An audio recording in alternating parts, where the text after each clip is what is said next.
ನಿಮ್ಮನ್ನು ನೋಡ್ತಾ ನೋಡ್ತಾ ನಾನು ಎಷ್ಟೋ ಕಲ್ತಿದ್ದೀನಿ. ಅವನ ಜಾಗದಲ್ಲಿ ನಿಮ್ಮನ್ನ ಕಲ್ಪನೆ ಮಾಡ್ಕೊಳ್ಳೋದು ಕೂಡ ಸಾಧ್ಯ ಇಲ್ಲ ದನಗಳೇ. ಇನ್ಮೇಲೆ ಯಾವತ್ತೂ ಹೀಗೆ ಮಾತಾಡಬೇಡಿ.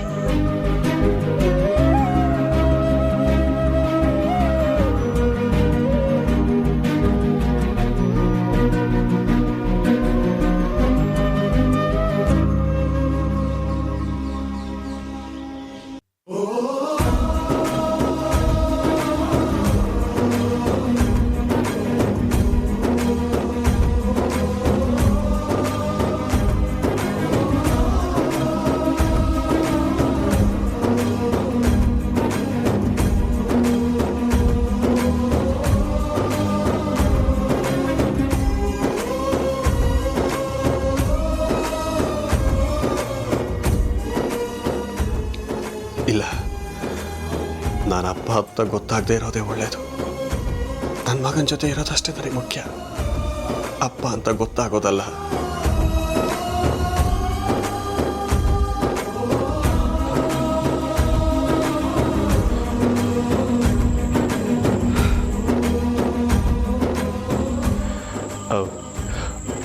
ಭುವನ್, ಅಮ್ಮನ್ನ ಕಳ್ಕೊಂಡು ತುಂಬ ಸ್ವರ್ಗ ಹೋಗ್ಬಿಟ್ಟಿದ್ಯಾ. ಅಮ್ಮನ ಜೊತೆ ನೀನು ಒಂಟಿಯಾಗಿ ಸ್ವಲ್ಪ ಹೊತ್ತು ಅಲ್ಲಲ್ಲ ನಿನಗೆ ತೃಪ್ತಿಯಾಗೋಷ್ಟು ಹೊತ್ತು ಒಬ್ಬನೇ ಇರು.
ಯಾರಿಗೋ ಒಬ್ರಿಗೆ ನಿಜವಾಗ್ಲೂ ಅಮ್ಮನೇ ಸಿಗ್ದಷ್ಟು ಖುಷಿಯಾಗಿರೋ ಹಾಗಿದೆ. ಆ ಫೋಟೋದಲ್ಲಿ ನಿಮ್ಮ ಜೀವನೇ ಇತ್ತು ಅನ್ಸುತ್ತೆ ಅಲ್ವಾ ಭುವನ್? ಆ ಫೋಟೋ ಮಿಸ್ ಆಗಿದೆ ಅನ್ನಂಗಿಂದ ಅದೆಷ್ಟು ಕುಗ್ಗಿ ಹೋಗಿದ್ರಿ. ಅಬ್ಬಾ, ಮನೇಲಿ ಎಲ್ಲರ ಮೇಲೂ ಸಿಟ್ಟು. ನನ್ನ ಪಾಲಿಗೆ ಆ ಫೋಟೋ ನನ್ನ ಜೀವ ಅಲ್ವಾ ಶ್ರದ್ಧಾ? ಅಮ್ಮ ಬದುಕಿದ್ರೆ ಆ ಫೋಟೋ ಯಾಕೆ ಇಟ್ಕೊಂಡು ಓಡಾಡ್ತಿದ್ದೆ ಹೇಳು?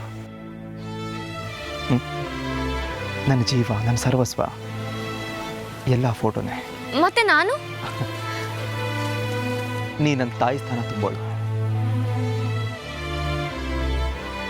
ಎಷ್ಟೋ ಸಲ ನಿನ್ನೊಳಗೆ ನನ್ನ ತಾಯಿನ ಕಂಡುಕೊಂಡಿದ್ದೀನಿ ಶ್ರದ್ಧಾ. ಆದರೆ ಕೆಲವೊಂದು ಸಲ ನಾನು ಒಬ್ಬಂಟಿಗನಾದಾಗ, ನೀನು ನನ್ನ ಜೊತೆ ಇಲ್ಲದೆ ಇದ್ದಾಗ ಈ ಫೋಟೋನೇ ನನಗೆ ಸರ್ವಸ್ವ. ಈ ಫೋಟೋ ಜೊತೆಗೆ ನನ್ನ ಮಾತುಕತೆ, ನನ್ನ ತಪ್ಪು ನಿವೇದನೆಗಳು, ನನ್ನ ಖುಷಿ ಹಂಚ್ಕೊಳ್ಳೋದು ಎಲ್ಲ ಅಮ್ಮನ ಜೊತೆನೇ ಅಲ್ವಾ? ನೀನೇ ಅಮ್ಮ, ಅಮ್ಮನೇ. ನನಗಿಬ್ರು ಬೇಕು. ಮತ್ತೆ ಅಪ್ಪ?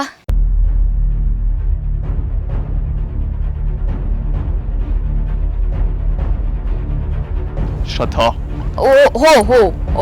ಓಕೆ. ನಾನು ಹೇಳಿದ್ದು ಅಪ್ಪಾಜಿ ಬಗ್ಗೆ. ನಾನು ಅವ್ರಿಗೆ ಮಗನೇ, ಆದರೆ ಅವ್ರು ಮಾತ್ರ ಯಾವತ್ತಿದ್ರು ನನ್ನ ದನಿಗಳೇ. ಪಾಪ, ಫೋಟೋ ಸಿಕ್ಕ ಕೂಡಲೇ ಎಷ್ಟು ಜೋಪಾನವಾಗಿ ತಗೊಂಬಂದು ನನ್ನ ಕೈಲಿ ಕೊಟ್ಟರು ಗೊತ್ತಾ? ಕಳೆದೋಗಿರೋ ಅಮ್ಮನ ವಾಪಸ್ ತಂದು ಕೊಟ್ಟ ಹಾಗೆ. ಅದೆಷ್ಟು ಪ್ರೀತಿ ಇತ್ತು ಅವರಲ್ಲಿ. ಇದ್ರೆ ಅಂತ ತಂದೆ ಇರಬೇಕು.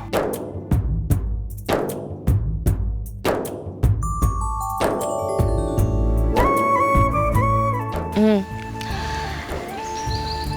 ಅವರೇನೋ ನಿಮಗೆ ನಿಮ್ಮ ತಾಯಿನ ಕೊಟ್ಟರು, ನೀವು ಅವ್ರಿಗೇನು ಕೊಡೋದಿಲ್ವಾ? ಏನು ಕೊಡ್ಬೇಕು ಹೇಳು ಶ್ರದ್ಧಾ, ಏನು ಕೊಡಲಿ ನಾನು ಅವ್ರಿಗೋಸ್ಕರ? ನನ್ನ ಪ್ರಾಣ ಬೇಕಾದ್ರೂ ಕೊಡಕ್ಕೆ ರೆಡಿ ಇದ್ದೀನಿ ನಾನು. ನಿಮಗೆ ತಾಯಿನ ಕೊಟ್ಟಿರೋ ಅವ್ರಿಗೆ ನೀವು ಅವ್ರ ಮಗನ್ನ ಕೊಡಬೇಕು.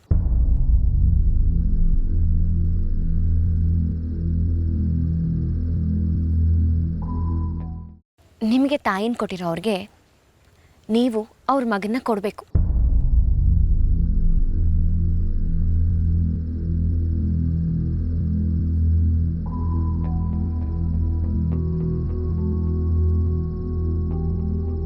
ಭುವನ್, ಅವ್ರ ಮಗನ ಸ್ಥಾನ ಮತ್ತೆ ಖಾಲಿಯಾಗಿದೆ. ನೀವು ಅದನ್ನು ಪರ್ಮನೆಂಟಾಗಿ ತುಂಬಬೇಕು.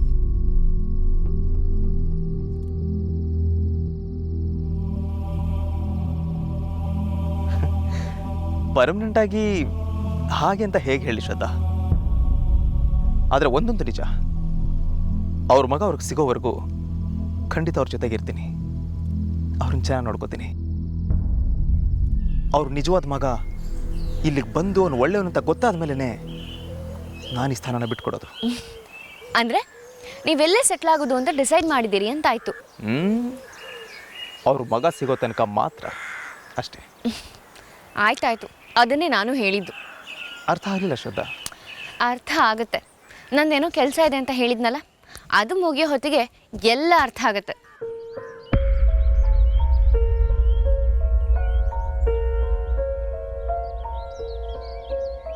ಮತ್ತೆ ಒಗಟೊಗಟಾಗಿ ಮಾತಾಡೋದು ಶುರು ಮಾಡ್ಕೊಂಡ್ಯಾ?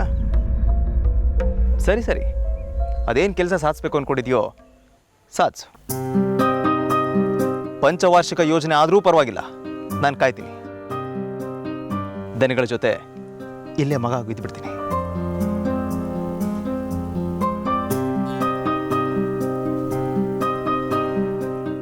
ನಿಮ್ಮ ಅಪ್ಪಾಜಿ ಅಮ್ಮನ ಮಧ್ಯೆ ನನ್ನನ್ನು ಮರ್ತ್ಬಿಡ್ಬೇಡಿ ಅಷ್ಟೇ.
ಅಲ್ಲ ಈ ಪ್ಯಾಂಟ್ ಒಳಗೆ ಯಾರ ಹುಳಗೆಳೆ ಬಿಟ್ರ ಅಂತ ಅಂತೇಳಿ ಒಬ್ಬನೇ ನಕ್ಕೊಂಬತ್ತಿದ್ದಿಲ್ಲ. ಎಂತ ವಿಷಯ? ಬಚ್ಚಿ, ಹಾಂ, ಇವತ್ತು ನೀನೇನು ಬೇಕಾದರೂ ಹೇಳ, ಹಾಂ, ನಾನು ನಿನಗೇನು ಹೇಳಲ್ಲ. ತುಂಬ ಖುಷಿಯಾಗಿದ್ದೀನಿ ಕಣ ಇವತ್ತು. ಗೊತ್ತಾಯ್ತು ಬಿಡು ಮಾರೇ, ನೀನು ಒಬ್ಬೊಬ್ಬನೇ ನಕ್ಕೊಂಡು ಹೋಗ್ಬೇಕಾದ್ರೆ ನಿಂಗೆ ಮಂಡಿ ಪೂರ ಹಾಳಾಯ್ತು ಅಂದೇಳಿ. ಅಲ್ಲ, ಈ ಪ್ಯಾಂಟಂಗೆ ಹುಳಗಿಳೆ ಅಂತ ಇದ್ರೆ ತೆಕ್ಕ ಮರೆಯ. ಅದು ಮೊದಲಿಗೆಲ್ಲ ಹುಳ ಒಂದೊಮ್ಮೆ ಅಂತೇಳಿ ಕಚ್ಗುಳಿ ಕೊಡ್ತಾ ಇರ್ತ. ಅದಕ್ಕೆ ಒಂಚೂರು ಪ್ರೀತಿ ಜಾಸ್ತಿ ಆದರೆ ಸಮ್ಮ ಕಚ್ತ. ಆಮೇಲೆ ಏಯ್ ನಿಲ್ಸೋ ಮಾರಾಯ, ನೀನು ಆಮೇಲೆ ಕತೆ ಆಮೇಲೆ ಇಟ್ಕೋ. ನಾನು ಪ್ಯಾಂಟಲ್ಲಿ ಯಾವ ಹುಳನೂ ಸೇರ್ಕೊಂಡಿಲ್ಲ, ಮಣ್ಣು ಸೇರ್ಕೊಂಡಿಲ್ಲ. ನಾನು ನಿನ್ನ ಹತ್ರ ಸಾರಿ ಕೇಳಬೇಕು. ಅಲ್ಲ, ಕ್ಷಮೆ ಕೇಳ ಅಂತ ತಪ್ಪು ನೀ ಅಂತ ಮಾಡಿದ್ದೆ? ಫಸ್ಟ್ ತಪ್ಪು ಎಂತ ಅಂತ ಹೇಳು, ಆಮೇಲೆ ಕ್ಷಮೆ ಮಾತಿರಲಿ. ಶ್ರದ್ಧಾ ಮೇಡಮ್ ತಂಟೆಗೆ ಏನಾದರೂ ಮಾತಾಡ್ತಾರೆ ಬರೀ ಅದೇ ವಿಷಯನಾ? ಹಾಂ, ಫೋಟೋ ಕಳೆದಾಕಿದ್ದಕ್ಕೆ ನಿನ್ನ ಮೇಲೆ ಎಗರಾಡದ್ನಲ್ಲ, ಅದಕ್ಕೋಸ್ಕರ ಸಾರಿ ಕೇಳಕ್ಕೆ ಬಂದೆ. ಕಾಳಕಂಡಿದ್ದು ನೀನು ನನಗೆ ಬೈಯುವುದಾ? ಇಲ್ಲ ಕಣ, ಅದೆಲ್ಲೋ ಹೇಗೋ ದನಿಗಳ ಕೈಗೆ ಸಿಕ್ಬಿಟ್ಟಿದೆ. ಅವ್ರು ವಾಪಸ್ ತಂದುಕೊಟ್ರು, ನಾನು ಸುಮ್ಮನೆ ನಿನಗೆ ಬೈದ್ಬಿಟ್ನಲ್ಲ, ಸಾರಿ ಕಿರಣ ಅಂತ. ಸಾರಿ ಬಚ್ಚಿ. ಇರಲಿ ಬಿಡು ಮಾರೆ, ಈ ಮನೇಲಿ ಬೈಸ್ಕೊಂಡ್ ಇಪ್ಪದು ನಾನು ಒಬ್ಬನೇ ಅಲ್ಲ. ನೀನು ನನ್ನ ಕಾಲಿಗೆ ಬಿದ್ದು ಕೇಳ್ಕೊಂಡೆ ಅಂತೇಳಿ ನಾನು ನಿನ್ನ ಕ್ಷಮಿಸಿದ್ದೆ. ಹಾಂ ಬಿಟ್ಟಿದ್ದೆ. ಓ, ನೀನು ಬಂದ್ಯಾ? ಸಾರಿ ಸವಿತಾ, ಆ ಫೋಟೋ ಕಳೆದಾಕಿದ್ದಕ್ಕೆ ನಿನ್ನ ಮೇಲೆ ನಾನು ರೇಗ್ಬಿಟ್ಟಿದ್ದೆ. ಫೋಟೋ ಸಿಕ್ತು. ವಾಯ್ ಎಂತ ಮರ್ರೆ ಸಾರಿ ಕೇಂತ್ರಿ, ನಂಗೆ ಬೊಯ್ಯುಕೆ ಹೊಡುಕೆ ಕೊಂದಾಕಕ್ಕೂ ನಿಮ್ಗೆ ಹಕ್ಕಿತ್ತು ಗೊತ್ತಿತ್ತಾ? ಏಯ್, ಅದಕ್ಕೆ ನಾ ಇದ್ದೆ ಅಲ್ದ? ಹೇಳು ಯಾವಾಗ ಕೊಲ್ಲೋಕು ಅಂತೇಳಿ ಬಂದು ಕೊಲ್ತೆ. ಹಲೋ ಹಲೋ, ಕೊಲ್ಲೋ ಮತ್ತೆ ಯಾಕೆ ಇವಾಗ? ನೀವಿಬ್ರು 100 ಕಾಲ ಸಂತೋಷವಾಗಿ ಅನ್ಯೋನ್ಯವಾಗಿರ್ಬೇಕು. ಓಯ್ ರಾಜ್ಕುಮಾರ, ಎಂತ ನಿಮ್ ಫೋಟೋ ಸಿಕ್ಕದ ಖುಷಿಗೆ ನಮ್ಗೆ ಶಾಪ್ ಆಗ್ತಿದ್ರ್ಯಾ? ಹಾ ಹೌದು, ಇದು ಶಾಪೇ ಸೈ ಅಲ್ಲ. ಈ ಮಾರಿ ಒಟ್ಟಿಗೆ 100 ಕಾಲ ಚೆನ್ನಾಗಿ ಬದುಕು ಅಂತ ಹೇಳ್ತಿಲ್ಲ ಮರೆಯ. ಶ್ರದ್ಧಾ ಮೇಡಮ್ ನನಗೋಸ್ಕರ ಕಾಯ್ತಿದ್ದು ಗೊತ್ತಿಲ್ಲ ನನಗೆ, ಮರ್ತ್ಬಿಟ್ಯಾ? ಹೌದೌದು, 100 ಕಾಲ ನಾನು ನೀವು ಜೊತೆಗೆ ಬಾಳ್ಕಲ್ಲ, ಹಂಗನಲ್ಲಿ ಆಶೀರ್ವಾದ ಮಾಡಿ ಕಂಬ. ಏಯ್ ಸವಿತಾ, ನನಗೆ ಮದುವೆ ಆಗಿದೆ ಅಂತ ಗೊತ್ತಿಲ್ವಾ ನಿನಗೆ? ಅಯ್ಯೋ ಮದಿ ಅಂಬ್ರು ಮದಿ, ಎಂದಕ್ಕಿನ್ನು ಸುಳ್ಳು ಸಾಧಿಸ್ತೀರಿ ನೀವು? ಆ ಊದುರ್ಗಿ ಹೊರ್ಟಾಯ್ತಲ್ಲ ಇನ್ನೆಂತ?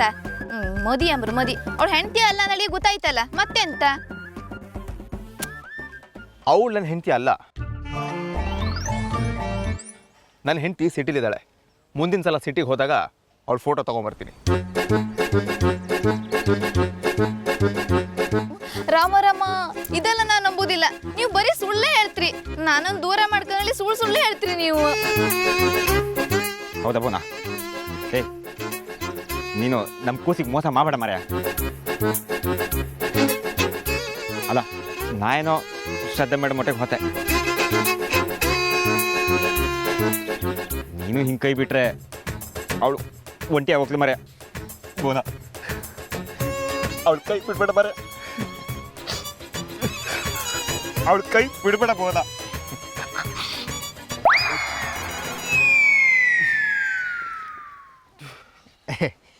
ಇಲ್ಲ, ಅವಳು ನನ್ನ ಹೆಂಡತಿ, ಅವಳು ನಾನು ಮೋಸ ಮಾಡೋಕ್ಕಾಗತ್ತಾ? ನೋಡು, ಕಟ್ಕೊಂಡಿರೋ ಹೆಂಡತಿಗೆ ಮೋಸ ಮಾಡಿದ್ರೆ ಕಾನೂನು ಅಷ್ಟೇ ಶಿಕ್ಷೆ ಕೊಡಲ್ಲ, ಮೇಲ್ಗಡೆ ಎತ್ತಾನಲ್ಲ ದೇವರು, ಅವನೂ ಶಿಕ್ಷೆ ಕೊಡ್ತಾನೆ. ಬರಲಾ? ಕೆಲಸ ಇದೆ. ಬಾ, ಎಂತ ಗಂಡನ ಕಟ್ಕೊಳಕ್ಕೆ ಹೊರಟಿದ್ದೆ ಮಾರೈತಿ ನೀನು. ಅಲ್ಲ ಇವ್ ಹೋದಲ್ಲ ತಂದೊಂದು ಖಾತೆ ಇರಲಿ ಅಂತ ಹಿಂಗೆ ತೆಗೆದಿರ್ತನಲ್ಲ, ಎಷ್ಟು ಜನ ಹೇಳ್ತಿರೋ ಏನೋ ಅವನಿಗೆ. ಏಯ್ ಅವ್ರ ಬಗ್ಗೆ ಮಾತಾಡಬೇಡ ನೀನು. ನಿಂಗೂ ಒಂದ್ ಮದಿ ಐತಲ್ಲ, ನೀ ಅಂತ ಕಟ್ಟಿ ಕೊಡ್ದಾಕಿದ್ಯ ಬೇಕು. ಜಾಸ್ತಿ ಮದಿ ಹಬ್ಬಕ್ಕೂ ಒಂದು ಯೋಗ್ಯತೆ ಬೇಕು, ಗೊತ್ತಾಯ್ತಾ? ಸಾಯ್ಬೇಡ. ಅಪ್ಪ ಎಂತ ಮರೆ, ಹಳ್ಳಕ್ಕೆ ಬಿದ್ದಿದ್ದು ಸಾಲ ಅಂತೇಳಿ ಮತ್ತೆ ಹಳ್ಳಕ್ಕೆ ಬಿಡಿಸ್ಲಿ ಹೇಳು.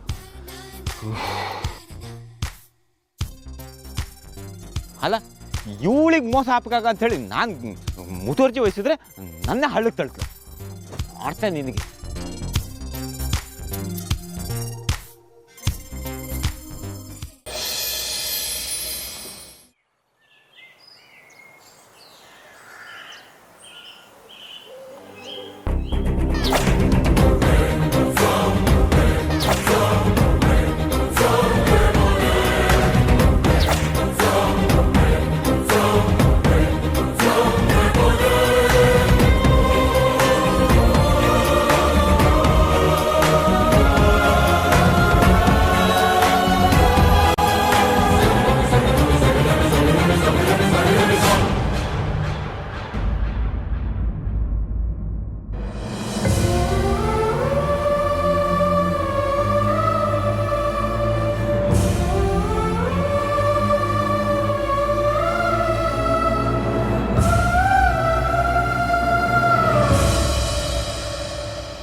ಅಳ್ಬೇಡ ಮಗಳೇ, ಏನೂ ಆಗಿರಲ್ಲ, ಎಲ್ಲ ಸರಿ ಹೋಗುತ್ತಮ್ಮ.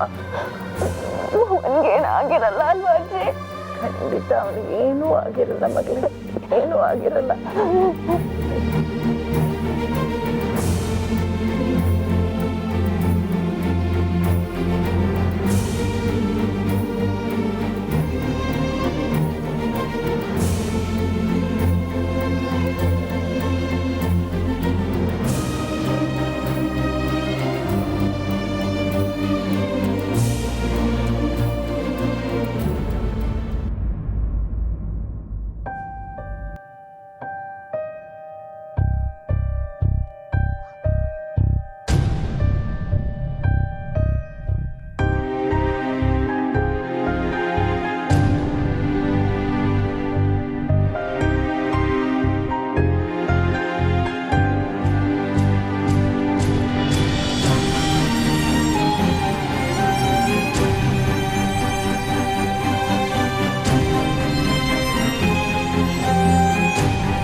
ಶ್ರದ್ಧಾ, ಯಾಕಮ್ಮ ಹಾಗೆ ನಿಂತ್ಬಿಟ್ಟೆ?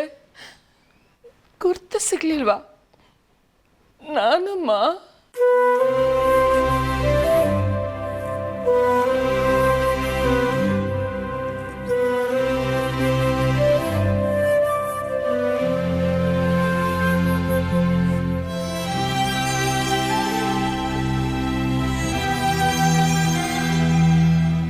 ಶ್ರದ್ಧಾ, ಅಜ್ಜಿ ಮಾತಾಡಿಸ್ತಾ ಇದ್ದಾರೆ. ಯಾಕೆ ಕೇಳಿಸ್ತಾ ಇಲ್ವಾ ಅಜ್ಜಿ ಮಾತು ನಿನಗೆ? ಶಾಕಿಗೆ ಎದೆ ಬಡ್ಕೊಳ್ಳೋದೇನಾದ್ರೂ ನಿಲ್ಲಿಸ್ಬಿಡ್ತಾ? ಅಜ್ಜಿ, ನೀವು ನಾನೇ ಕಣಮ್ಮ. ಕೊನೆಗೂ ಉಸಿರು ನಿಲ್ಲಕ್ ಮುಂಚೆ ನೀವು ಸಿಕ್ಬಿಟ್ರಿ. ಭುವನಲ್ಲಿ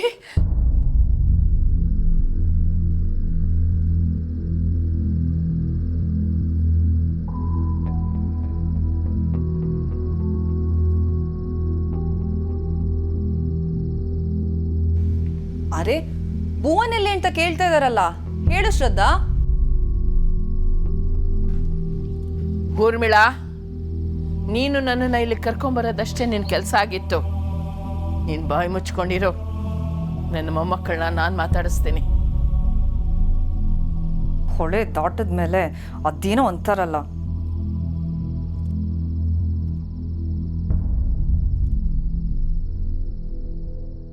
ಅಜ್ಜಿ. ಶ್ರದ್ಧಾ,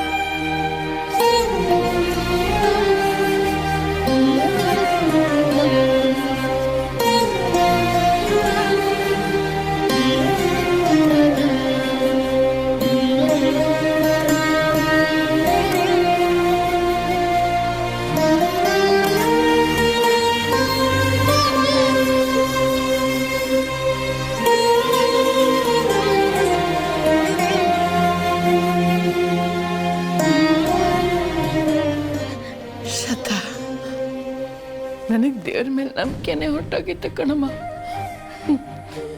ಯಾವ ಹರಕೆನೂ ಫಲ ಕೊಡಲಿಲ್ಲ. ನಾನು ಕೇಳ್ತಿರೋ ಜನಗಳೇ ಇಲ್ಲ, ಹುಡುಕ್ತಿರೋ ಜಾಗವೇ ಇಲ್ಲ ಕಣೆ. ಟಿವಿನೇ ನೋಡಬಾರ್ದು ಅಂತ ನಿರ್ಧಾರ ಮಾಡಿದವಳು ದಿನ ಕೈಯಲ್ಲಿ ರಿಮೋಟ್ ಇಟ್ಕೊಂಡು ಕಾಯ್ತಿದ್ದೆ, ಭುವನ್ ಮುಖ ಏನಾದ್ರು ಕಾಣುತ್ತೆ ಅಂತ. ಎಲ್ಲಿ ತಾಯಿ ಅವನು? ಎಲ್ಲೇ ಅವನು? ಇದಾರೆ ಅಜ್ಜಿ, ಬರ್ತಾರೆ. ನೀವು ಹೇಗಿದ್ದೀರಾ?